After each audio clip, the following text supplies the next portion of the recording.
Okay, तो अब हम देखेंगे chapter 9 light reflection and refraction के MCQ type questions. First question है which of the following materials can not be use to make lenses. कह रहे हैं इनमें से कौन सा मटेरियल जो है लेंस बनाने के काम नहीं आता है, तो हो जाएगा क्ले। नेक्स्ट क्वेश्चन की बात करते हैं, क्वेश्चन नंबर सेकंड की। तो the image formed by the concave mirror is observe to the virtual erect and larger than object. कह रहा है कि अगर इमेजेस जो हैं कनकेव मिरर के सामने वर्चुअल बन रही है, इरेक्ट बन रही है और लार्जर बन रही है, तो इमेज पोजीशन जो है कहाँ पे होनी चाहिए, तो पोजीशन होगी हमारी between the poles and the principal focus के बीच में। नेक्स्ट क्वेश्चन की बात करते हैं, where should an object be placed. कह रहा है कि ऑब्जेक्ट को कहाँ पर रखा जाए in front of convex lens to get a real and image of size of the object. कह रहे तो कहाँ पे रखा जाएगा, at the twice of the focal length. कह रहे spherical mirror and the thin spherical mirrors have the each focal length -15. The mirror is always lens like to be. तो कैसे होने चाहिए, दोनों के दोनों कनकेव होने चाहिए। ठीक है, नेक्स्ट क्वेश्चन की बात करते हैं, no matter how far you stand from the mirror. कह रहा है कि ये जरूरी नहीं है कि आप कितनी दूरी पर खड़े हैं, योर इमेज अपीयर्स इरेक्ट। तुम्हारी इमेज जो है हमेशा इरेक्ट बननी चाहिए, ये सीधी होनी चाहिए। The mirrors is likely to be, कैसा मिरर होना चाहिए वो, तो मिरर होगा आइदर प्लेन और कन्वेक्स। ठीक है, नेक्स्ट की बात कर लेते हैं, which of the following lenses would you prefer to use while reading. कह रहा है कि कौन सा लेंस यूज़ करेंगे जब हम रीडिंग कर रहे होते हैं स्मॉल लेटर्स को डिक्शनरी के अंदर, तो कौन सा लेंस यूज़ होगा हमारा, तो option number C, convex lens of the focal length of 5 centimetre. ठीक है, तो अब बात करते हैं क्वेश्चन नंबर 7 की, dash forms virtual and same size image. कह रहे हैं कौन सा लेंस जो है या कौन सा मिरर जो है बनाएगा वर्चुअल एंड सेम साइज, ठीक है, ऑफ इमेज, तो आंसर हो जाएगा हमारा सी, प्लेन मिरर। ठीक है, क्वेश्चन नंबर 8 की तरफ चलते हैं, the images of an object forms by which convex mirror. कह रहे किस तरीके की इमेज फॉर्म्ड होती हैं कन्वेक्स मिरर के द्वारा, तो ऑप्शन नंबर हो जाएगा हमारा virtual erect and smaller than object, C option. Next question की तरफ चलते हैं, which mirror is use to rear view. Rear view के लिए कौन सा कैमरा, रियर व्यू के लिए कौन सा मिरर यूज होता है, तो रियर व्यू में हमारा होता है convex lens. Where will the reach real inverted and same size image of an object placed. कह रहे कहाँ पे बनती है, ये बनती है हमारी एट सी पे। The mirror use to dentist. कह रहे डेंटिस्ट के द्वारा कौन सा मिरर बनाया जाता है, concave mirror. The mirror use for getting the real and large image, तो कौन सा हो जाएगा, कनकेव मिरर। लेंस फॉर्मूला की बात कर लेते हैं, तो ये होता है 1/v माइनस में u equal to 1/f। Magnification का फॉर्मूला हो जाएगा -v/u। ठीक है, what is the formula of the finding power of lens के लिए, p equal to 1/f। Magnification produce by the mirror is used in vehicles seeing the coming from behind, तो इसका answer हो जाएगा हमारा <<1 होता है। ठीक है, magnification. If an object is situated front of the concave mirror it is at f, then what will be the position of the image, तो पोजीशन हमारी कहाँ पे होनी चाहिए, एट इन्फिनिटी पे बनेगी हमारी पोजीशन। ठीक है, मिरर फॉर्मूला पूछा है तो ऑप्शन नंबर हो जाएगा हमारा सी, मिरर फॉर्मूला में प्लस आता है, लेंस फॉर्मूला जो है माइनस आता है। Which image of the following is always formed inverted. Always forms inverted पूछा है तो हमारा कौन सा हो जाएगा, यहाँ पे हो जाएगा हमारा रियल इमेज। अगर वर्चुअल पूछता तो हमारी इमेज कैसी बनती है, इरेक्ट इमेज। ठीक है, थैंक यू, ये तो हमारे एमसीक्यू क्वेश्चन। ओके, तो अब हम देखेंगे चैप्टर 10 के the human eye and the colourful world के MCQ questions. Question number first है, the human I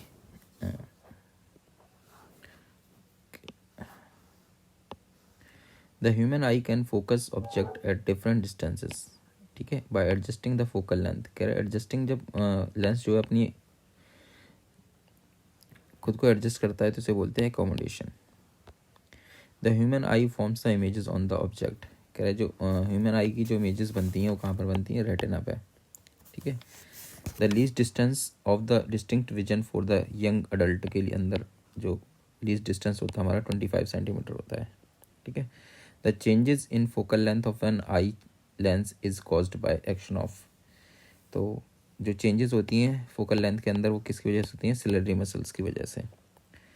in human eye where is iris located. कह रहे हैं जो ह्यूमन आई के जो अंदर जो आइरिस होती है वो कहाँ पे लोकेटेड रहती है, कॉर्निया के अंदर। ठीक है, when light enters the eye then more light is reflected. अधिकतर जो लाइट जो रिफ्लेक्ट होती है किसकी होती है, outer surface of the cornea की वजह से। नेक्स्ट क्वेश्चन की बात करते हैं, the I donation should be. कह रहा है कि आई डोनेशन है कब हो जानी चाहिए, बंदे की डेथ के विद इन 4 से 6 घंटे के अंदर जो है आई डोनेशन हो जाना चाहिए। The main reason behind the advance and delay sunset is the dash. कह रहे ये किसकी वजह से होता है, ये होता है हमारा रिफ्लेक्शन की वजह से, या सन जो है जल्दी निकल आता है या डिले सनसेट, तो ये रिफ्लेक्शन की वजह से होता है। कैटरेक्टा इज क्योर्ड, कह रहे जो आइज़ में जो एक डिसीज हो जाती है कैटरेक्टा, वो किसकी वजह से ठीक होती है, सर्जरी की। Splitting of white light into the 7 colours, इसे बोलते हैं डिस्पर्सन ऑफ लाइट। ठीक है, प्राइमरी कलर्स की बात करें तो प्राइमरी कलर्स होते हैं हमारे 3, मैं नाम बता देता हूँ क्या कौन कौन से होते हैं। रेड होता है एक होता है हमारा येलो, एक होता है हमारा ब्लू। ठीक है, नेक्स्ट क्वेश्चन की तरफ चलते हैं। What is the reason of the twinkling of star, कह रहा है ट्विंकलिंग ऑफ स्टार्स जो होते हैं वो किसकी वजह से होता है, रिफ्रैक्शन की वजह से। ठीक है, एटमॉस्फेरिक रिफ्रैक्शन। नेक्स्ट क्वेश्चन की तरफ चलते हैं। The reddish colour of the sun during the sunrise, और ये कह रहे हैं जो रेडिश कलर होता है सन का सनराइज के समय पे किसकी वजह से होता है, तो यहाँ पे आएगा नन ऑफ दीज। एक्चुअली में इसका आंसर जो होता है वो स्कैटरिंग होता है, स्कैटरिंग ऑफ लाइट। ठीक है, कह रहा eye lens forms the which type of images, कह रहे जो आई लेंस होता है हमारे किस तरह की इमेज बनाता है, रेटिना के ऊपर तो इमेज बनती है real and inverted. Next question की बात कर लेते हैं। Colour of the sky is blue, कह रहे जो कलर होता है स्काई का ब्लू जो हमें दिखाई देता है वो किसकी वजह से होता है, स्कैटरिंग की वजह से। ओके, ये थे हमारे ह्यूमन आई के MCQ questions. Okay, thank you. Electricity के questions, MCQ questions. Question number first है हमारा कि V is directly proportional to I, ये कौन सा लॉ है, which law was given by, इसका आंसर आएगा option A C, Ohm's law. How is the fuse connected in series, क्या जो फ्यूज़ होता है इलेक्ट्रिक सर्किट्स के अंदर किस में लगाया जाता है, सीरीज में लगाया जाता है। Which of the following in SI unit of electric charge, electric charge की जो एसआई यूनिट होती है वो क्या होती है, coulomb. SI unit of electric current की एसआई यूनिट पूछी गई इलेक्ट्रिक करंट की तो क्या हो जाएगी, ampere. Which of the following can be use to measure the potential difference, कह रहे हैं पोटेंशियल डिफरेंस को मेजर करने के लिए किसका इस्तेमाल किया जाता है, वोल्टमीटर का। ठीक है, कह रहे how is potential difference between the two points expressed, कह रहे पोटेंशियल डिफरेंस को कैसे एक्सप्रेस करा जाता है, तो ये हो जाएगा आपका 6 का ऑप्शन नंबर ए। डब्ल्यू जो होता है वो किसके बराबर होता है, वी इंटू में क्यू के बराबर होता है। ठीक है, नेक्स्ट क्वेश्चन की तरफ चलते हैं। According to Ohm's law, Ohm's law के अकॉर्डिंग कौन सा हो जाएगा हमारा, ऑप्शन नंबर डी हो जाएगा। ओम्स लॉ इलेक्ट्रिसिटी में यूज़ होता है तो वायर से याद रखना है, वी इक्वल टू होता है into R, wire. Next question की तरफ चलते हैं। The work done is taking a unit charge from one point to another, खैर क्या जो वर्क डन होता है एक चार्ज से दूसरी जगह ले जाने के लिए चार्ज को, तो क्या होता है, इलेक्ट्रिक पोटेंशियल डिफरेंस बोलते हैं इसको। ठीक है, नेक्स्ट क्वेश्चन की तरफ चलते हैं। A charge conductor of potential दे रखा है, पोटेंशियल दे रखा है हमारा कितना, 10 volt. The work done in moving a charge of 1 coulomb, तो 1 कूलम के चार्ज को मूव कराने के लिए कौन सा फॉर्मूला लगाएंगे, तो ये जो हमारा होता है, जो अभी हमने फॉर्मूला पढ़ा था, W इक्वल टू होता है V इंटू में Q, तो V की वैल्यू हमारी कितनी है 10, Q हमारा है 1, तो ये हमारा जो जाएगा 10 joule, option number V। The electric current flowing through an electric heater, कह रहे 2 kilowatt and connected with the 100 volt, तो पावर हमारी कितनी दे रखी है, 2 किलो वोल्ट दे रखी है, और V की वैल्यू दे रखी है हमें कितनी, 100 वोल्ट। इसने पूछा है कि करंट निकालो, तो P इक्वल टू क्या होता है हमारा, V इंटू आई होता है, यहाँ से I की वैल्यू पूछ रहा है तो हमारा हो जाएगा P अपॉन V। P की वैल्यू है 2 किलो वाट है, और अपॉन में कितना देगा 100, किलो को हम कन्वर्ट करेंगे सिंपल वाट में तो 2000 हो जाएगा, तो 100 से जैसे ही हम इसको काटेंगे तो 20 आ जाएगा, 20 एम्पेयर हमारा आंसर आ जाएगा, तो ऑप्शन नंबर हो जाएगा हमारा D.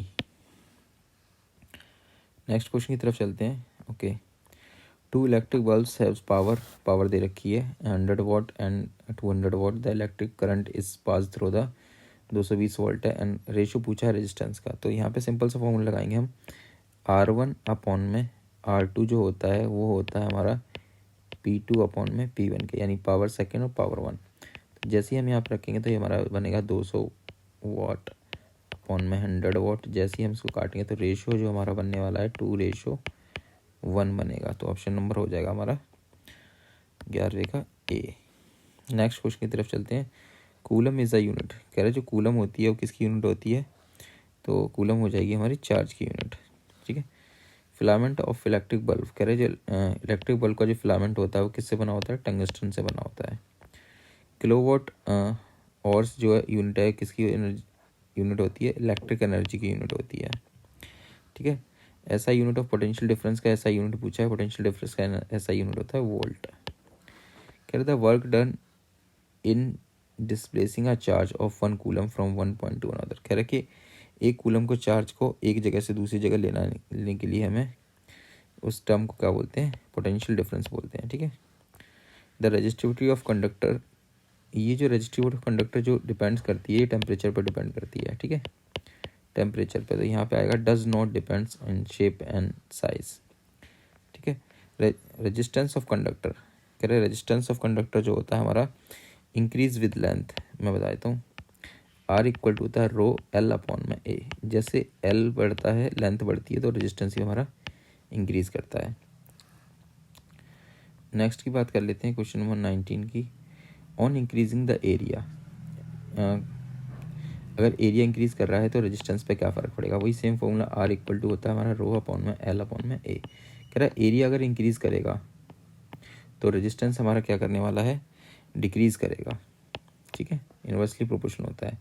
Electric current is due to the motion of which charge, कह रहे हैं कि इलेक्ट्रिक करंट जो होता है ना, कौन सा चार्ज फ्लो करता है, मैं बता देता हूँ, पॉजिटिव चार्ज फ्लो करता है, ठीक है, लेकिन उसके अपोजिट में जो है नेगेटिव चार्ज आ रहा होता है। तो यहाँ पे हम दोनों लगा सकते हैं, ऑप्शन नंबर सी, ठीक है, दोनों एक साथ काम कर रहे होते हैं। Which one of the following does not express electric power, कह रहे हैं इलेक्ट्रिक पावर में से कौन सा फॉर्मूला नहीं होगा, तो ऑप्शन नंबर हमारा वी नहीं होगा। कैसे, पावर का फॉर्मूला होता है वी इक्वल टू में V I, P equal to V I, यहाँ पे वी की अगर वैल्यू रिप्लेस करूँ तो आई आर होता है, तो ये आई यहाँ से एक फॉर्मूला और बन जाएगा आई स्क्वायर आर। अगर यहाँ पे वी की जगह मैं आई की जगह फॉर्मूला पुट कर दूँ, यहाँ पे वी आई की जगह कर दूँ, तो आई वी का अगर फॉर्मूला यहाँ से निकालूँ तो आई इंटू आर होता है, और आई की वैल्यू अगर निकालूँगा तो वी अपॉन आर। तो ये फॉर्मूला अगर मैं यहाँ पुट कर देता हूँ तो वी अपॉन आर बन जाएगा, तो ये बन जाएगा हमारा वी स्क्वायर अपॉन आर। तो यानी ये तीनों फॉर्मूले जो हैं बन जाते हैं। तो कौन सा आंसर नहीं बनेगा, वो आई स्क्वायर और आर। तो ओके, ये था हमारा एमसी क्वेश्चन इलेक्ट्रिसिटी के ऊपर, magnetic effects of electric current के objective type questions. Question number first है, which of the following correctly describe the magnetic field near the long wire, कह रहे कि इनमें से कौन सा है जो है मैग्नेटिक फील्ड को अच्छे से एक्सप्लेन करता है लॉन्ग वायर में। तो ऑप्शन नंबर हो जाएगा हमारा D, concentric circles centre on wire. Next की बात कर लेते हैं, the phenomena of electromagnetic induction. Actual में ये सिलेबस में नहीं है, फिर भी देख लेते हैं एक बार। The phenomena of electromagnetic induction is producing induced current in coil due to relative motion between a magnetic and the coil. Third question की बात करते हैं, the device use producing electric current. ये भी क्वेश्चन में हमारे सिलेबस में नहीं है। The device use for producing electric current, तो इलेक्ट्रिक करंट कौन प्रोड्यूस करता है, generator. The essential difference between AC generator and DC generation, कौन सा जो है जरूरी होता है यहाँ पर, option number A, AC generator में इलेक्ट्रोमैग्नेट होना जरूरी है और डीसी जनरेटर में परमानेंट मैग्नेट। ओके, तो नेक्स्ट क्वेश्चन की बात कर लेते हैं, at the time of short circuit the current in the circuit. कह रहे हैं कि जब शॉर्ट सर्किट होता है तो करंट जो होता है क्या होता है, इंक्रीजिंग हैवली हो जाता है, यानी बहुत ज़्यादा करंट जो है बढ़ जाता है। सिक्स क्वेश्चन की बात करते हैं, what is the nature of the magnetic field inside the current carrying conductor.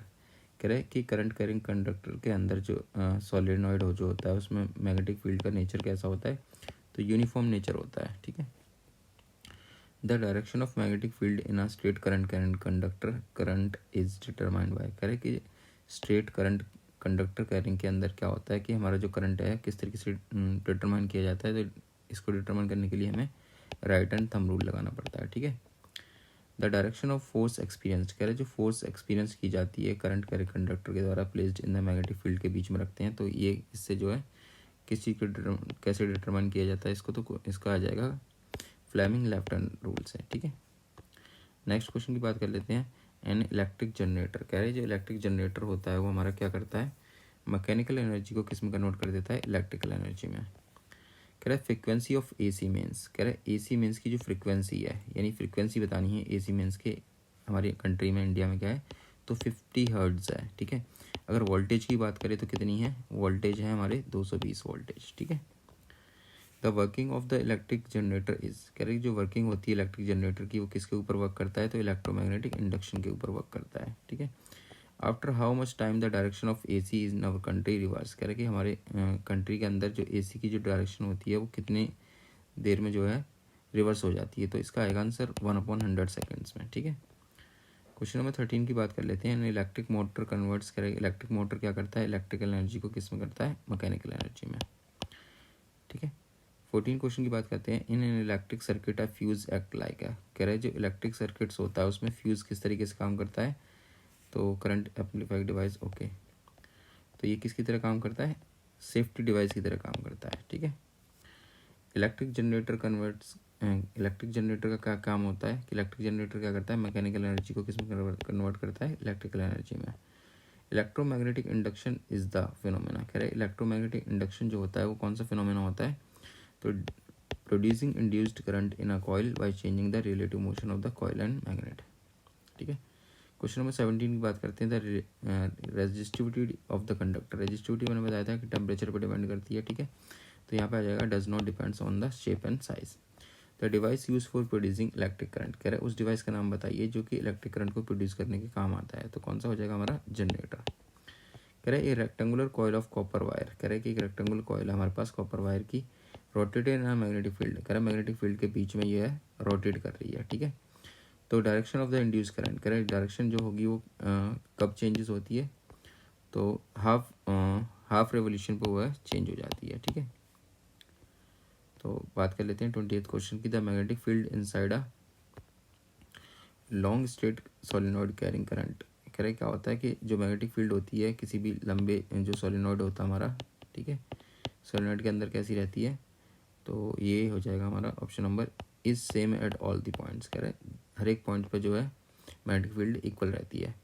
ये positively charge particles emitted from the nucleus, alpha particles projected towards the west, कह रहे कि एक चार्ज पार्टिकल है जो एमिटेड हो रहा है कहाँ, न्यूक्लियस, अल्फा पार्टिकल्स कहाँ से, टुवर्ड्स वेस्ट है, and deflected towards the north, कह रहे वेस्ट से किस तरफ जा रहा है, नॉर्थ की तरफ जा रहा है, तो direction of the magnetic field किस तरफ होनी चाहिए हमारी, ये अपवर्ड होनी चाहिए, अपवर्ड।